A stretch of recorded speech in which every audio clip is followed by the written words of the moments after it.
Hello everyone, welcome to teaching Pathshala. मैं हूं आपकी एजुकेटर ज्योति।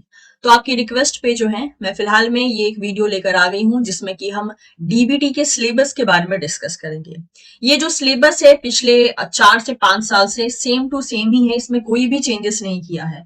तो एक तरीके से आप चाहें ना तो मेरी जो है 2021 की भी वीडियो अवेलेबल है जिसमें कि मैंने डीबीटी के सिलेबस को जो है सीएसआर के सिलेबस से कंपेयर किया है। वो वाली वीडियो भी ऑलरेडी अवेलेबल है प्लेटफॉर्म पे।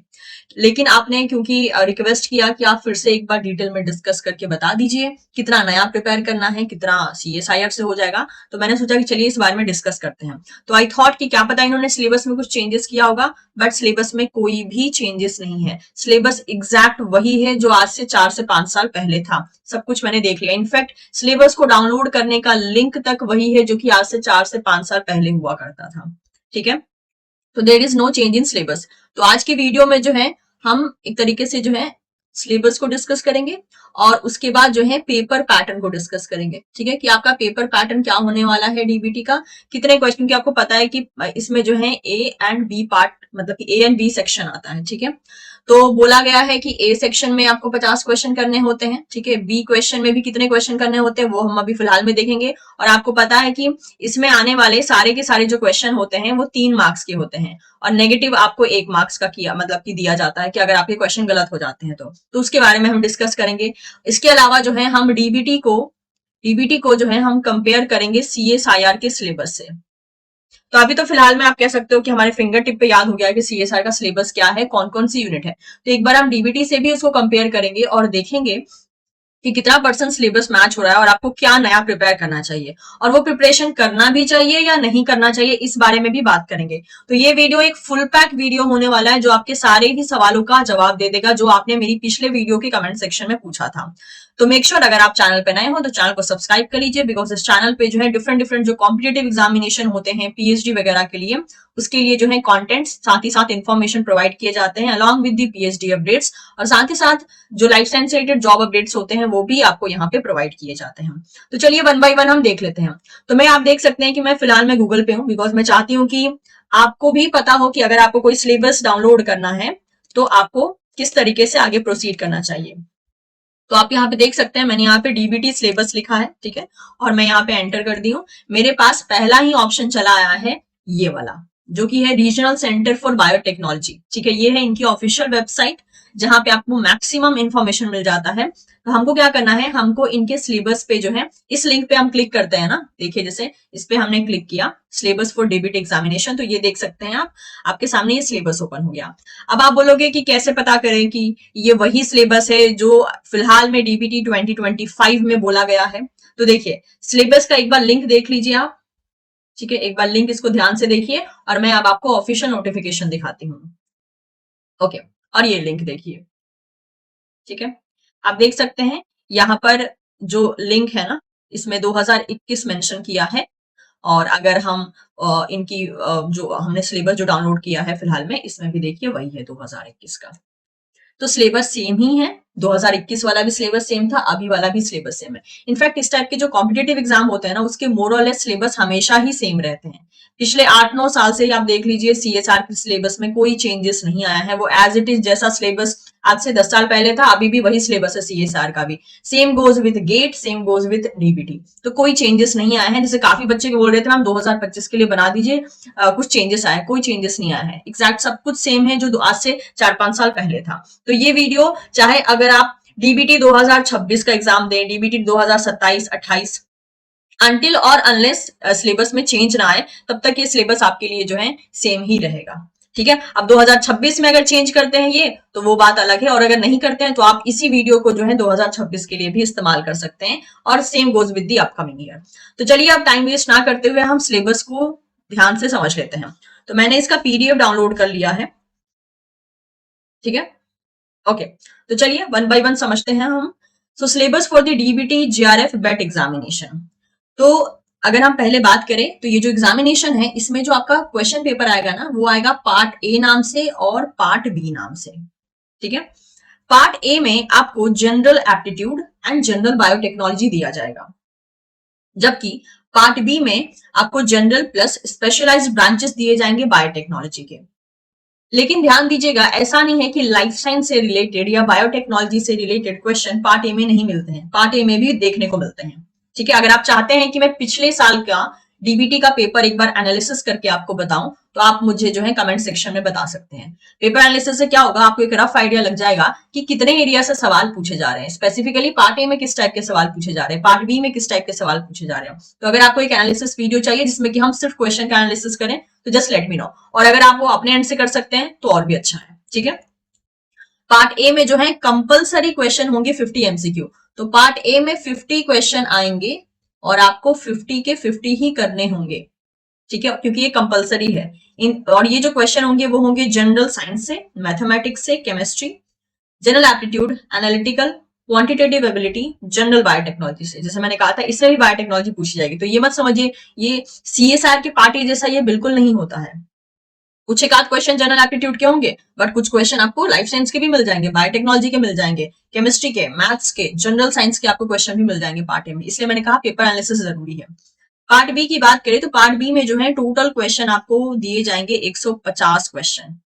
ठीक है, out of which only 50 question needed to be answer. लेकिन इस 150 क्वेश्चन में से सिर्फ और सिर्फ आपको 50 क्वेश्चन करने हैं। ठीक है, और यानी कि पार्ट ए में 50 क्वेश्चन आ रहा है और आपको 50 क्वेश्चन ही करने हैं। पार्ट बी में 150 क्वेश्चन आ रहा है और आपको 50 क्वेश्चन करने हैं, यानी एनी 50 क्वेश्चन करने हैं पार्ट बी में। Part B will also include the general biotechnology in addition to the specialized area listed below। और जनरल बायोटेक्नोलॉजी से रिलेटेड भी पार्ट बी में क्वेश्चन होंगे। अब अगर हम बात करते हैं मार्क्स की, तो इसमें जो आपको मार्क्स मिलेगा that is 50 question into 3 marks. ठीक है, और इसमें भी क्या होगा, 50 question into 3 marks. Last video जो मैंने आपको डिटेल वीडियो बना के दिया था, मेनली डीबीटी जेआरएफ का 2025 का जो नोटिफिकेशन, उसमें आपने देखा कि सारे ही क्वेश्चन 3-3 मार्क्स के होंगे और इसमें नेगेटिव कितने का होगा, 1 मार्क्स का नेगेटिव होगा। तो पार्ट ए पार्ट बी मिला के आप टोटल क्वेश्चन कितना कर रहे हैं, टोटल 100 क्वेश्चन कर रहे हैं। और एक क्वेश्चन जो है, एक क्वेश्चन हो रहा है आपके 3 मार्क्स का, यानी कि टोटल पेपर जो आपको मिलेगा ना वो 300 का मिलेगा। ठीक है, जैसे सीएसआर का पेपर होता है 200 का, ये सिर्फ आपको 300 का, ये जो है 200 का नहीं होगा, ये 300 का पेपर मिलेगा आपको। यानी टोटल जो आपका मार्क्स होगा ना, जो कैलकुलेट किया जाएगा वो 300 में से कैलकुलेट किया जाएगा। ठीक है, तो ये हो गया पेपर की बात। बाकी क्या टाइम रहेगा, कितना मिलेगा, सब कुछ जो है मैंने अपनी इंट्रोडक्शन वाली वीडियो में डिस्कस किया है, जो 2 दिन पहले ही गया है चैनल पे, तो आप उसको एक बार देख लीजिएगा। तो ये था कि पेपर का पैटर्न क्या होने वाला है, तो आपको एक रफ आइडिया मिल गया होगा। चलिए अब सिलेबस को डिटेल में जरा देखते हैं। पार्ट ए में जो भी चीजें पूछी जाएंगी, जैसे कि पार्ट ए में एप्टीट्यूड एंड जनरल बायोटेक्नोलॉजी के बारे में समझ लेते हैं। ठीक है, पार्ट ए में एप्टीट्यूड एंड जनरल बायोटेक्नोलॉजी आएगा। एप्टीट्यूड में क्या क्या आएगा देख सकते हैं आप, वही है, रीजनिंग हो गया, पैराग्राफ हो गया, क्वांटिटेटिव टाइप क्वेश्चन हो गया, कैलकुलेशन, नंबर सिस्टम, ये सब चीजें जो है मतलब एप्टीट्यूड में आएंगी। तो मोरलेस आप कह सकते हो कि अगर एक बार आप पेपर एनालिसिस कर लोगे ना डीबीटी का, तो आपको एक रफ आइडिया मिल जाएगा कि एप्टीट्यूड से किस टाइप के क्वेश्चन पूछे जा रहे हैं। क्योंकि पार्ट ए देखिए, पार्ट ए में 50 के 50 क्वेश्चन करने हैं, और अगर आप उसमें से छोड़ते हो ना, तो क्या होगा कि आप जो पार्ट ए है वो 150 मार्क्स कैरी कर रहा है, राइट। तो 150 मार्क्स में से आपको इवैल्यूएशन करना पड़ेगा। अब जनरल बायोटेक्नोलॉजी की बात कर लेते हैं कि पार्ट ए में जो जनरल बायोटेक्नोलॉजी होगा उसमें क्या क्या सवाल पूछे जाएंगे, क्या क्या टॉपिक होगा। तो इसमें आपको पूछा जाएगा बायोमोलिकुलर स्ट्रक्चर एंड फंक्शन। और जितना मैं देख पा रही हूँ पूरा का पूरा, मतलब एक बार रफ एनालिसिस अगर देखी जाए, like amino acid, protein, nucleic acid, carbohydrate, इसके अलावा स्टेबलाइजिंग बायोमोलिक्यूल्स, प्रोटीन स्ट्रक्चर हो गया, Ramachandran plot, conformation of nucleic acid, A B Z type DNA, basic thermodynamics हो गया, इसके अलावा प्रिंसिपल प्रॉपर्टी ऑफ वाटर। तो देखा जाए तो जो आपका सीएसआर का यूनिट नंबर 1 है ना, जिसे हम बायोकेमिस्ट्री कहते हैं, ये पूरा इससे मैच कर जा रहा है। तो सीएसआर के यूनिट नंबर 1 जो है उसका सिलेबस ये बायोमोलिकुलर स्ट्रक्चर एंड फंक्शंस में चला आएगा। ठीक है, तो ये एक अच्छा बेनिफिट मिल गया, यानी सीएसआर का यूनिट 1 बायोकेमिस्ट्री का पोर्शन आप यहाँ उसके द्वारा जो है ये वाला टॉपिक कवर अप कर सकते हैं। नेक्स्ट देखिए method in biotechnology. Method in biotechnology के बारे में अगर हम देखते हैं, तो जितना मुझे लग रहा है कि वो जो सीएसआईआर का टेक्निक पोर्शन है ना, that is unit 12 and 13, unit 12 and 13, वो जो है इसमें पूछ लिया जा रहा है। ध्यान से देख लीजिए, वही है एक्सपेरिमेंटल मेजरमेंट हो गया, concept of signal to noise ratio, I think ये नया टॉपिक है। बायोस्टैट हो गया, ठीक है, बायोस्टैट आपको प्रिपेयर करना पड़ेगा। बायोकेमिकल मेथड्स हो गए, जिसमें कि क्रोमेटोग्राफी हो गया, ion exchange chromatography, gel filtration, affinity, UV vis spectroscopy हो गया, फ्लोरेसेंस स्पेक्ट्रोस्कोपी हो गया, फंडामेंटल CDIR रमन स्पेक्ट्रोस्कोपी, ये सब चला आ रहा है। तो अगर आप ध्यान दें तो ये वाला जो टॉपिक है ये आपको टेक्निक्स में देखने को मिलता है CSR के सिलेबस में। इसके अलावा सेंट्रीफ्यूगेशन हो गया, माइक्रोस्कोपी हो गया, fundamentals of X rays, NMR, cryo electron microscopy, ये सब हो गया। ठीक है, तो यानी कि सेकेंड वाला जो हमारा चैप्टर अभी मिला था वो टेक्निक के साथ मैच हो गया CSR के। नेक्स्ट देखिए थर्ड वाला चैप्टर या थर्ड, अभी भी देखिए ध्यान दीजिएगा हम पार्ट ए में ही है। ठीक है, पार्ट ए का ही सिलेबस डिस्कस कर रहे हैं। इसमें देखिए organisation of structure and functions of prokaryotic and eukaryotic. अब अगर हम इसको देखें तो I think cell wall, cell membrane, structural organisation, yes, ये आपके सेल बायोलॉजी के साथ मैच कर रहा है। यानी कि वो जो यूनिट नंबर 2 है ना, यूनिट नंबर 2 ऑफ CSIR, ये उसके साथ मैच खा गया। ठीक है, तो ये आपको प्रिपेयर करना होगा। सीधी सी बात है, आप CSR की तैयारी कर रहे हैं तो ये ऑटोमेटिकली प्रिपेयर होगा। देखिए मैं आपको बता दूं, structural organisation, function of cell organelles हो गया, इसके अलावा जीनोम का ऑर्गेनाइजेशन हो गया, cell division, cell cycle, cell transformation, cancer, oncogenes, proto oncogenes. Okay, तो यानी कि यहाँ पे एक्चुअल में यूनिट नंबर जो 3 है, यानी कि cell biology and cell signalling, ये तीनों यूनिट नंबर 3 है, नहीं यूनिट नंबर 2 है। सेल बायोलॉजी यूनिट नंबर 2 है ना, और यूनिट नंबर 4, तो यहाँ पे आपका cell biology and cell signalling दोनों ही मिक्स कर दिया गया है। तो ये भी आपके CSR के साथ मैच हो गया। चलिए नेक्स्ट देखिए सेलुलर प्रोसेस। सेलुलर प्रोसेस में देखिए वही replication, transcription, translation, protein synthesis, यानी कि ये मॉलिक्यूलर बायोलॉजी है। मॉलिक्यूलर बायोलॉजी जो कि आपके यूनिट नंबर 3 के साथ मैच हो जाता है जो CSIR का है। राइट, तो ये भी मैच हो गया। अभी तक तो कुछ खास नया आया नहीं है हमारे पास, लेकिन अभी आएगा, है अच्छा खासा। इसके अलावा देखिए इसमें चला आता है आपका होस्ट पैथोजन इंटरेक्शन, जिसमें कि जो इम्यूनो का पोर्शन होता है वो चला आता है। सेल सिग्नलिंग देखिए, तो एक्चुअली मॉलिक्यूलर बायोलॉजी में भी सेल सिग्नलिंग उन्होंने डाल दिया है। सेलर कम्युनिकेशन हो गया, एडेप्टिव एंड इनेट इम्यूनिटी हो गया। ठीक है, इसके अलावा देखिए ये आ गया RDNA technology. If I am not wrong, again ये unit number 12 and unit number 13 जो है CSIR का, उससे मैच खाएगा। RDT जो है, कुछ एक आध ऐसा हो सकता है जो अलग से आपको प्रिपेयर करना पड़े, लेकिन जितना मुझे ये टॉपिक पढ़ के याद आ रहा है, ये सब टॉपिक हमने अपने MSc में जरूर पढ़ा होता है। RDT टेक्नोलॉजी हमको MSc में पढ़ाया जाता है, क्योंकि ये टॉपिक देख के मुझे याद आ रहा है कि हमें भी पढ़ाया गया था मास्टर में। ठीक है, तो वहां से ये हो जाएगा। और साथ ही साथ यहाँ के मैक्सिमम टॉपिक 90% टॉपिक आपके CSIR के यूनिट नंबर 12 एंड 13 जो टेक्निक्स यूनिट होती है उसके साथ मैच कर रहा है, तो ये भी डन हो जाएगा। अच्छा, यहाँ पे देखिए ये नया है, that is biosafety regulation and IPR। ठीक है, तो ये आपको अलग से प्रिपेयर करना पड़ सकता है, बिकॉज जहां तक मुझे याद आ रहा है शायद ये CSR में नहीं है। तो ये जो है, अगर मुझे नहीं पता आपको BSc या MSc में पढ़ाया गया या नहीं, हमें तो ये पढ़ाया गया था बायोसेफ्टी एंड IPR। तो अगर आपके BSc MSc में पढ़ाया गया है तो वहां से मदद ले लीजिएगा। और साथ ही साथ आप एक बार देख भी सकते हैं पेपर एनालिसिस करके किस टाइप के क्वेश्चन आ रहे हैं, तो उससे आपको आइडिया लग जाएगा कि कितना डील करना है।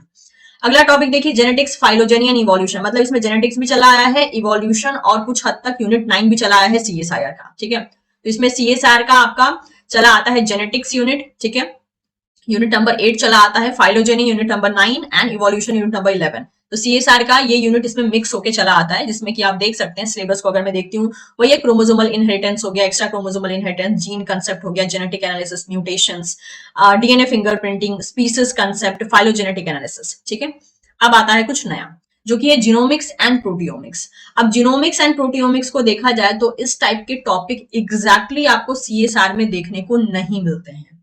लेकिन अगर टॉपिक को देखा जाए तो इसमें जीनोमिक्स का इंट्रोडक्शन है, जीनोम सीक्वेंसिंग है, DNA माइक्रोएरे टेक्नोलॉजी है। तो यहाँ जो मैं टॉपिक देख पा रही हूँ ना, आई थिंक 50% जो टॉपिक है वो CSIR के साथ मैच हो जाएगा यूनिट नंबर 12 एंड 13 में।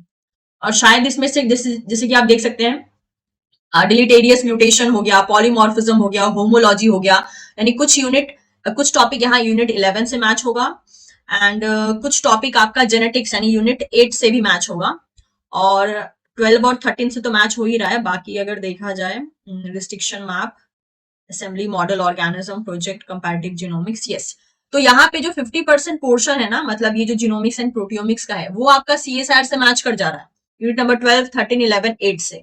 ठीक है, बाकी मैच नहीं कर रहा है। तो जो मैच नहीं कर रहा है वो आपको अपने एंड से तैयार करना होगा। लेकिन क्या एक्चुअल में तैयारी करना ठीक है या स्किप कर सकते हैं, इस बारे में हम वीडियो के लास्ट में बात करेंगे। ठीक है, इसके अलावा देख सकते हैं आप, दैट इज प्रोटियोमिक्स भी इसमें चला आता है। ओके फाइन, अगला देखिए टॉपिक यहाँ पे चला है, that is your IPR, biosafety and bioethics. ठीक है, IPR, बायोसेफ्टी एंड बायोएथिक्स। तो इसमें अगर बात की जाए तो ये पूरा का पूरा ही नया है, ये आपको पूरा तैयार करना होगा। ठीक है, तो क्योंकि ये टॉपिक अब ऐसा है कि इसमें से देखिए, अब ये मैं आपको सच सच बताऊं, मतलब वेरी बहुत जेन्यून अगर मैं आपको फैक्ट्स बताऊं, तो ये टॉपिक सम हाउ जो हमारे लाइफ साइंस के स्टूडेंट्स होते हैं उनको पसंद नहीं आता है, क्योंकि हम यहाँ पे एथिकल इश्यूज के बारे में बात करते हैं, बायो सेफ्टी के बारे में बात करते हैं, बायो एथिक्स के बारे में बात करते हैं हम, क्योंकि जिस फील्ड में हम हैं उस फील्ड में जैसे कि आपको पता है मैक्सिमम चीजें प्रूफ मांगती हैं, राइट। अब जो भी आप एक्सपेरिमेंट कर रहे हो, जो भी आप नई चीजों के साथ काम कर रहे हो, उसका आप एप्लीकेशन कहाँ कर सकते हो, उसको अप्लाई करने से पहले क्या क्या रूल्स एंड रेगुलेशन है, क्या क्या सेफ्टी है किसी भी चीज को हैंडल करने से पहले, ये सभी चीजों का आपको पता होना चाहिए।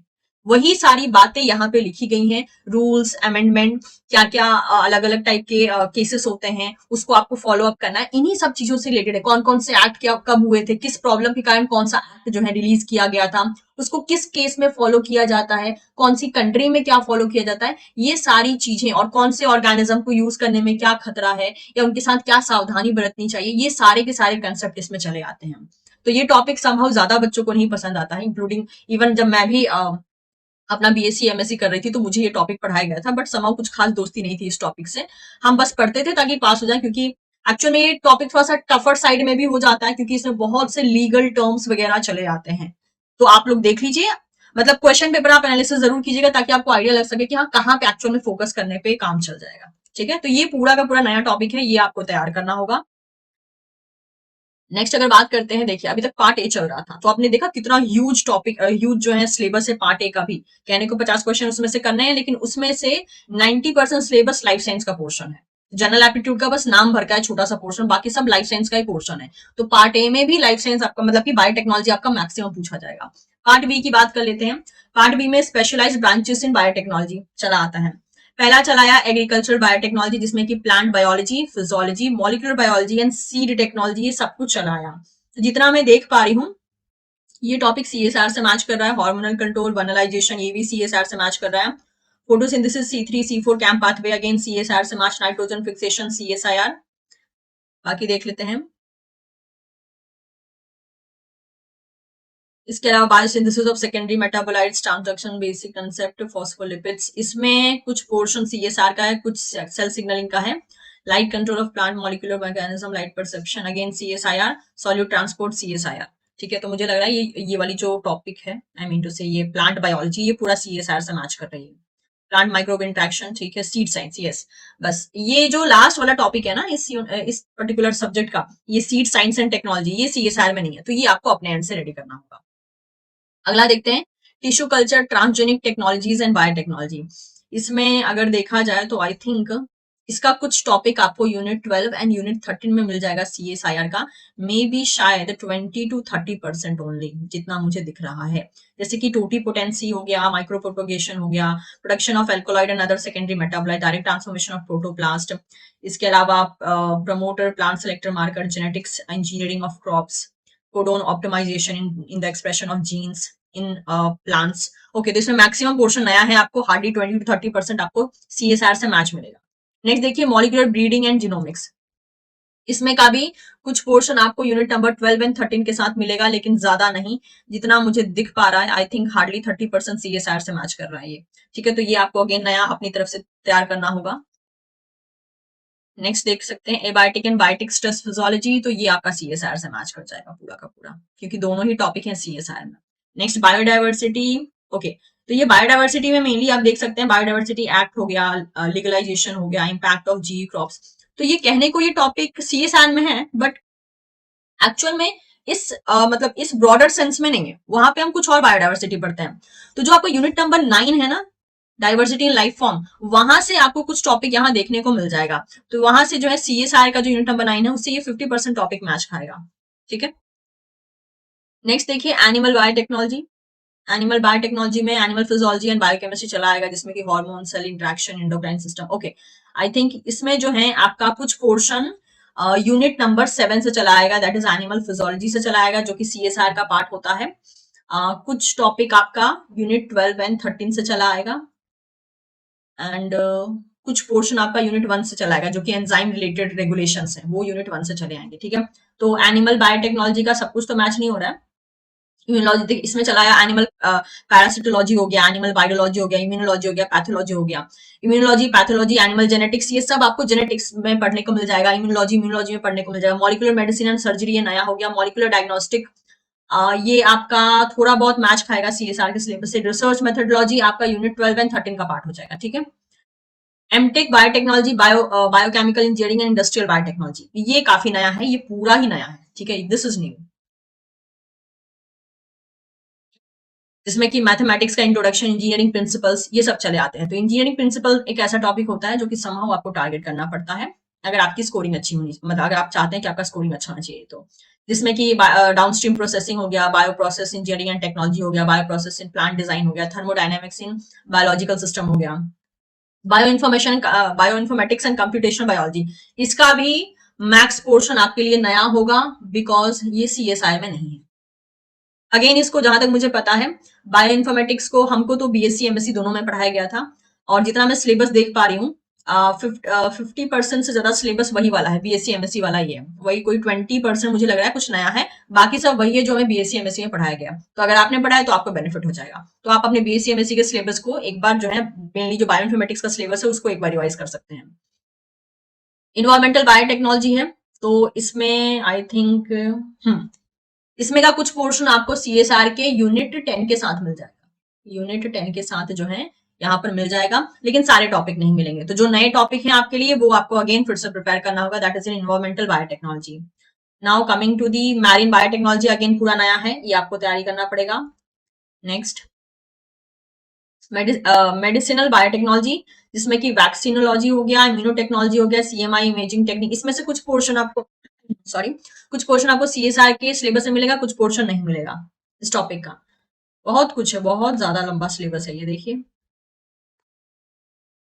इसके बाद मॉलिक्यूलर एंड ह्यूमन जेनेटिक्स, ये जो है काफी हद तक आपके जेनेटिक्स के साथ मैच करेगा, तो ये वहां पे कवर अप हो जाएगा, ठीक है। न्यूरो साइंस ये पूरा नया होगा, और आई थिंक आपने ह्यूमन फिजियोलॉजी अगर आप सीएसआर के लिए टारगेट कर रहे हैं तो कुछ एक आध हद तक जो है हेल्प मिल जाएगी आपको इससे। एक्चुअल में हम जो सीएसआर में जो टॉपिक पढ़ते हैं ना उनको इन्होंने पूरा एक सब्जेक्ट बना के दे दिया है। फार्मास्यूटिकल बायोटेक्नोलॉजी हो गया, इसमें से भी मुझे लग रहा है ये मैक्सिमम पोर्शन आपको रेडी करना होगा, ये सीएसआर में नहीं है।